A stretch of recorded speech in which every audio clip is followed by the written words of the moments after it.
enweta message na from my DM Facebook. Nwanyị be anyị na-akọrọ m akọ sị m biko m share this thing to my video ka ọ mara ma onye nweta advice from ndị mmadụ ndị nwegoro idea ka ife asị alụ ọrụ. Ọ sị na die n'obodo a mana ọ mara ọ die in person mana mmadụ nke two of them together. And na the guy gwara ya open up to hand si ya na ife o nyere ya bụ 7 days. Ife o nyere bụ 7 days nya chee ma ọ ya emewe ife dị n'ife a na ya chọọ ka ọ gbagote obodo a why na ya nwe nwaanyị obodo. Ọ sị na ya chọrọ ikewa with nwaanyị obodo a final because of nwa ya na o ji nwa nwoke 9 years and nke bụ na faka mụrụ ya nso nso that just past 3 years ago. That's na the child ya debe 2 years plus nke bụ so nya bet na ya chọrọ ịnụ nwaanyị bai and na nwunye nwaanyị obodo kwetara bet na nya nwa problem na ọ na convince all this why so na ọ convince gide all this why we lose this time na the woman ekwetego we see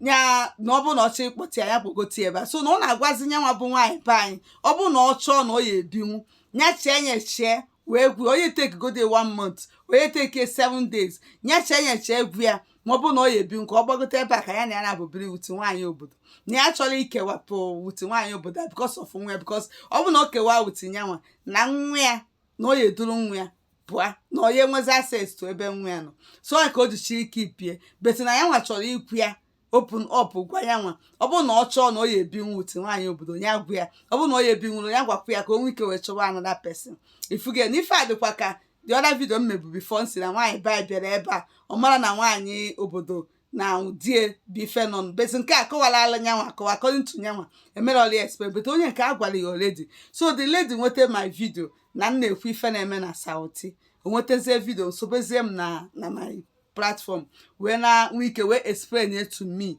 kita njere my Facebook messenger ka m nwetara ya wee explain it to me si m biko m share the video ka ọ mara ma onye nweta advice from ndị mmadụ ọnyanwa bịaba boss na nyanwa no onwe that na nyanwa like the guy yes but na nyanwa fafu baby fan eme video call but na ya chọ ọ bụ na ọ chọde ka okwu ụgwọ isi den kpogoti ebe si m na ya mara ka ndị obodo ụmụ nwaanyị obodo si eme but na tụrụ ife ndị mmadụ ya comment o nwere ike inweta to idea ka o yesi wee bi with them so m share anya ka o nweta idea ka o yesi wee bi ma ọ bịa ebe a with nke nwoke ọ sị na the guy no dịkwa n'aka that's no okay whatever but no si na fire ebi in one place na fire ebi in one place so na ndị nya bịa nya rubere nwaanyị obodo isi whatever so na ọ chọrọ ka share this video ka ọ mara ma nwere advice o enweta from people wee mara ife ọ ya asị ya ma ọ ya ekweta ka ọ na ọ ya ekwetara ọ sị ya ọ bụ na o kwetara nya gwu ya agwa na ọ chọrọ ka ọ dị aware before bịa na ya nwa ya gbarata Nigeria na ọ ya emeli akwa gbagote ihe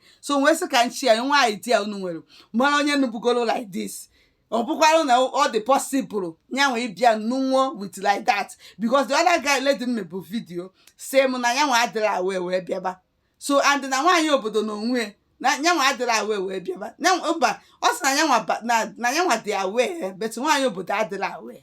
ịghọtago so na nyanwa bịataziri ebe a before agwụ anyway ọ bataga ebe a before agwụ ya then nọmba nwaanyị obodo mee travel ka di eji edi na nyanwa no nwaanyị obodo bụ ife adịra awe but onye nke nwaanyị obodo si the guys na nwaanyị obodo dị awe so na nwaanyị bai kwesịkwara ịdị awe wee bịa wee nụba amara m ka unu si anụ the mara ọkwọ dị ka unu si anụ ka na anụ so onye mara nụ kọwara anyị na comment section biko share the idea ka ya nwa ike wee nweta wee mara ife ọ ya eme ma ma ya anụ but for me asịkwa m kwuo mụ nwa ya akwa anụ odo mụ nwa nọ Saụt mara ife fa na Peter ya lisi ebe a mụ nwa ya akwa anụ idiri di ya mụ nwa ya anụrụ ya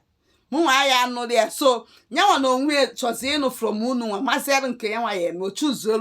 for herself nke ọ ga-eme so drop your thought on the comment section ka ya nwa pick from there.